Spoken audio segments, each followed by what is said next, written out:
একজন retired teacher. আমার বয়স হচ্ছে প্রায় 67। তো আমার একটা প্রবলেম হচ্ছিল ইউরিনের, তো সেই জন্য আমার মাঝে মাঝে ইউএসজি করাতে লাগছিল। হঠাৎ একটা ইউএসজিতে আমার ওভারিতে একটা সিস্ট ধরা পড়লো। তারপরে উনি ওরা ইয়ে করলেন যে গাইনি দেখাতে, আমি তো গাইনিলজিস্ট দেখালাম। তো উনি তখন বলেছিলেন, আমার ম্যাডাম তনুকা দাশগুপ্ত বলেছিলেন যে এটা আইদার আপনি অপারেট করুন, আর তা নাহলে আপনি 3 মাস বাদে আপনি ওটাকে আমরা দেখবো, যদি বাড়ে তাহলে আমি ওটাকে ইয়ে করে দেবো, তারপর অপারেশন করে দেবো। তখন আমি দেখি 3 মাস বাদে আবার একটা টিভিএস বলে একটা ইয়ে করালাম। তখন দেখলাম যে আমার 0.5 সেন্টিমিটার বেড়ে গেছে। তখন আমি দেখলাম যে এটাকে আর রেখে উপায় দরকার নেই, আর তাছাড়া তো 67 ইয়ার্স এই অর্গানটার আমার কোনো প্রয়োজন নেই।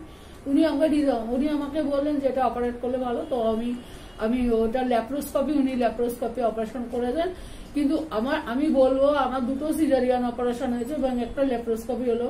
আমি 4 দিনের মাথায় উনি আমাকে রিলিভ করে দিলেন, কিন্তু আমার কোনো রকম কষ্ট হয়নি, মানে ব্যথা বা কিছু অন্যরকম কোনো সাইড এফেক্ট। আমি জানি না অন্যদের কি হয়, কিন্তু আমার কোনো কষ্ট হয়নি। I am so happy and grateful to our. Thank you so much.